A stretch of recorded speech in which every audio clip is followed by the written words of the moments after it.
En 1760, dans les années 60, Voltaire mène toujours sa croisade contre ce qu'il appelle l'infâme. Pour comprendre le présent, il est nécessaire de se replonger dans le passé. Ce cours d'histoire des idées destiné aux étudiants Erasmus explique que la particularité des Français, c'est d'être individualiste et d'avoir une conception bien à eux de la vie privée. C'est grâce à son implication dans l'affaire Calas que Voltaire est entré au Panthéon. Les combats de Voltaire, l'affaire Calas, permettent de faire un lien avec l'actualité. Nicolas Sarkozy et ses soutiens accusent le pouvoir politique actuel, donc François Hollande, d'avoir été au courant de ces échos. Le niveau de langue est élevé, mais les Erasmus ne sont pas là pour apprendre le français qu'ils étudient depuis l'école.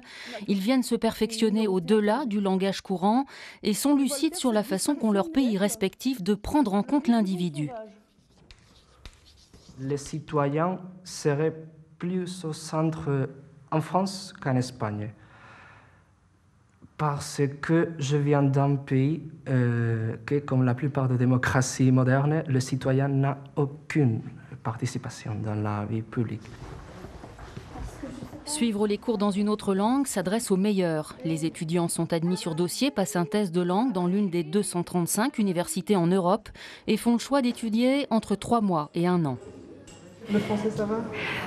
Oui, j'ai fait beaucoup de progrès, je crois, parce que maintenant je parle plus avec mes collègues. Oui, merci. C'est à partir de la 2e année que l'on peut être Erasmus. Alice est arrivée en septembre de République tchèque. En plus des études universitaires, elle voulait apprendre à se débrouiller seule et s'est très vite rendue compte de l'écart des niveaux de vie entre les deux pays. En comparaison avec la République tchèque, d'où je viens, c'est vraiment, pour moi, c'est cher. Je dois économiser beaucoup. Quand j'achète des trucs pour manger, je dois vraiment compter combien ça coûte. Vous avez une bourse de l'Union européenne, c'est presque 5 euros. Ça vous aide beaucoup, mais sinon c'est toujours difficile parce que chaque jour vous prenez le bus, vous mangez quelque chose, vous devez payer le loyer. Tes parents t'aident? Oui, ils m'aident beaucoup. Ils m'aident beaucoup. Sans eux, je n'arriverai jamais en France. Clara et Anna ont failli ne pas venir étudier en France ni voir la cathédrale d'Amiens. À la rentrée 2013, le gouvernement espagnol annonçait qu'il n'aiderait dorénavant que les étudiants boursiers. Cela avait provoqué des manifestations et l'État était revenu sur sa décision. Les étudiants espagnols craignent cependant qu'elle soit appliquée à la rentrée. C'est vrai que l'Espagne c'est en crise, mais l'éducation c'est une des choses plus importantes pour un pays et pour les personnes en général. Donc c'est un vrai problème parce que je crois que c'est une opportunité unique pour les étudiants d'étudier dans notre pays et d'apprendre et d'être seul dans notre pays, de langue et tout. Et sans l'aide, peu de personnes peuvent permettre de payer tout sans avoir aucune aide.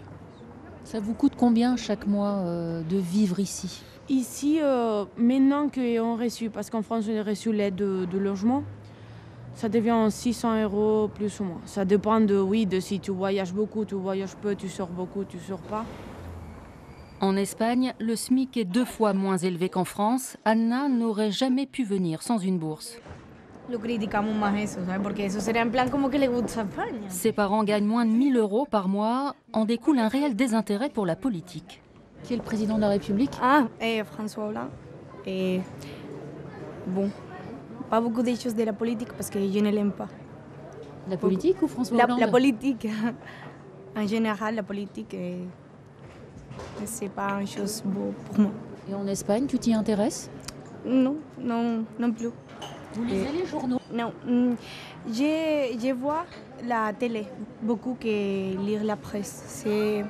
C'est pas courant en Espagne que la jeunesse lire la presse. 5, 6, 7, 8. Tous les Erasmus vous le diront, une année d'études en dehors de son pays, c'est une année bien remplie de fêtes et la participation à tout ce qu'offre l'université, notamment le sport gratuit.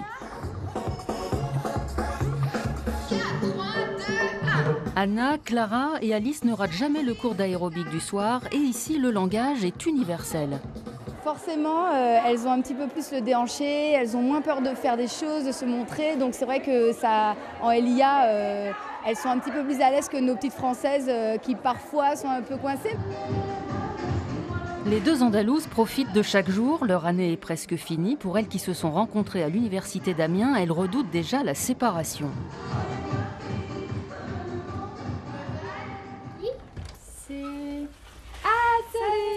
Erasmus, ça tisse des liens d'amitié pour longtemps, notamment entre étudiants de pays frontaliers. Alice a invité des étudiantes américaines et brésiliennes et Ivona, son amie slovaque, pour un repas entre filles. En cuisine, tout le monde parle français. C'est bon, les filles? Comme ci, comme ça. Hein. Comme ci, comme ça? Tu as besoin d'aide? Au fil des semaines, les Erasmus emploient déjà les expressions de la vie quotidienne. Pour Alice, qui cohabite avec une étudiante française, c'est devenu naturel. J'ai galéré, tu sais. Donc, oui. Je me mets... Galérer, c'est très français. Oui, c'est grâce à mes colocs.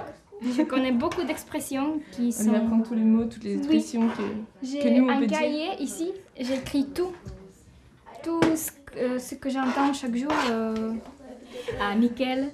Oui, Quoi d'autre? Picolet. On lui apprend les meilleurs, hein, bien sûr. En République tchèque, vous avez l'habitude de manger de couscous? En République tchèque, c'est plutôt la pomme de terre. Ah oui. Être Erasmus fait grandir dans tous les domaines. Comme les autres, Alice repartira avec un certain regard sur les Français. Beaucoup de personnes disent que les Français sont pas amicaux, mais c'est pas vrai.